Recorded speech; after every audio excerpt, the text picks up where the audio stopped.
حضرت امام حسین رضی اللہ تعالی عنہ اللہ کی حمد انہوں نے بیان کی ہے، اللہم انی احمدک علی ان اکرمتنا بالنبوہ، اے اللہ ہم تیری تعریف کرتے، ہمارے گھر کو تو نے نبوت کا محبت بنایا، ہمارے گھر میں جبریل اترتے رہے، ہمارے گھر میں قرآن اترتا رہا، تیرا کرم ہے کہ پیغمبر کے گھر میں ہمیں پیدا کیا ہے، پیغمبر کا خانوادہ ہمیں نصیب فرمایا ہے، وَعَلَّمْتَنَا الْقُرْآنَ، اور اللہ تیرا کتنا شکر ہے اور تیری حمد اس پہ بولتا ہوں کہ تو نے ہمیں قرآن سکھایا۔ اور میں آپ کو کہتا ہوں کتنے خوش نصیب ہیں حسین ابن علی جنہوں نے حضور سے قرآن سیکھا۔ کوئی کسی قاری سے پڑھتا ہے، کوئی کسی حافظ سے پڑھتا ہے، کوئی کسی عالم سے سیکھتا ہے۔ حسین ابن علی کیسے تھے کہ جنہوں نے حضور سے قرآن سیکھا، حضور کی گود میں بیٹھ کے سیکھا۔ ہم چٹائی میں بیٹھ کے پھٹی کے اس طرف ہوتے ہیں، استاد اس طرف ہوتا ہے، لیکن حسین تیرے مقدر پہ قربان، تو نے قرآن سیکھا بھی، حضور کی زبان سے چوسا بھی۔ کیا تو نے فیض لیا حضور کی زبان نور سے، اللہ اکبر۔ تو فرمایا کہ اور ہمیں دین میں فقاہت عطا فرمائی۔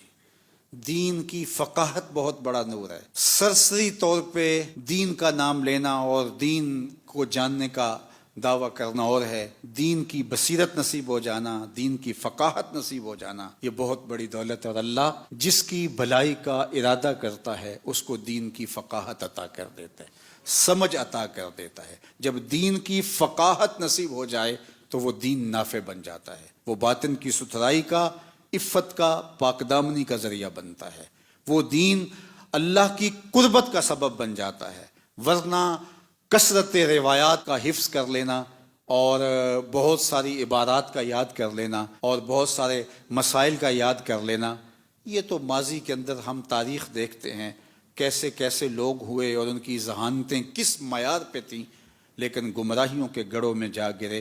اس لیے اللہ سے فقاہت فی الدین طلب کرو، اللہ دین کی فقاہت نصیب فرمائے، دین کا حقیقی نور نصیب فرمائے۔ پھر فرمایا وَجَعَلْتَ لَنَا أَسْمَاعًا وَأَبْصَارًا وَأَفْئِدَةً، اور اللہ نے ہمیں سماعتیں بھی دی، بصارتیں بھی دی، اور ہمیں دل بھی عطا فرمائے۔ آپ کہیں دل تو سب کو دیے ہیں، سماعتیں تو سب کو دی گئی ہیں، بصارتیں تو سب کو دی گئی ہیں، لیکن وہ صرف بصارتیں دی گئی ہیں، ان کے ساتھ بصیرتیں نہیں ہیں۔ دل دیے گئے ہیں، لیکن وہ دل جو محبوب کی محبت کی آماجگاہ ہو، اور وہ دل جو نور سے معمور ہو، وہ دل جو عرش اللہ ہو، وہ سب کا دل نہیں ہوتا۔ ایک طرف وہ دل ہیں جو پتھروں سے بھی زیادہ سخت ہیں، اور ایک طرف وہ دل ہیں جو اللہ کا عرش بنتے ہیں۔ تو کہا کہ اللہ جل شانہ نے ہمیں دل بھی دیے ہیں، ہمیں سماعتیں بھی دی ہیں، ہمیں بصارتیں بھی عطا کی ہیں۔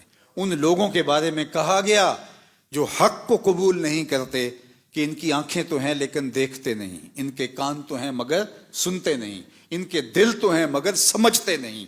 اور پھر فرمایا صم بکم عمی فہم لا یرجعون، یہ گونگے بھی ہیں، یہ بہرے بھی ہیں، اور یہ پلٹ کے کبھی بھی نہیں آتے، یہ اندھے بھی ہیں۔ تو وہ ہیں آنکھیں رکھنے کے باوجود نابینا ہیں۔ اسی لیے اقبال نے کہا تھا دل بینا بھی کر طلب خدا سے، کہ آنکھ کا نور دل کا نور نہیں۔ تو کہا اللہ ہم تیرا شکر ادا کرتے ہیں، تو نے ہمیں سماعتوں کا نور دیا، بصارتوں کا جمال دیا، بصیرتوں کے اجالے دیے، اور ہمیں سمجھنے والا پاکیزہ دل عطا فرمایا۔ اللہ اکبر۔ اور پھر فرمایا وَلَمْ تَجْعَلْنَا مِنَ الْمُشْرِكِينَ، اور تو ہم کو مشرکین سے نہیں بنایا بلکہ اہل ایمان کے زمرے میں ہمیں رکھا ہے۔ تو اللہ کا شکر اس بات پہ بجا لاتے ہوئے اللہ کے حضور عرض گزار ہوتے ہیں، دعا کیجئے کہ سینے میں رکھا ہوا یہ دل دل ہی رہے، یہ پتھر نہ بن جائے، آنکھیں صرف دیکھنے والی نہ ہوں بلکہ آنکھیں معرفت کا نور اور بصیرت کا اجالا پانے والی ہوں۔ اللہ ہمیں سمع و بصر کا اور قلب کا حقیقی نور اور جمال نصیب فرمائے۔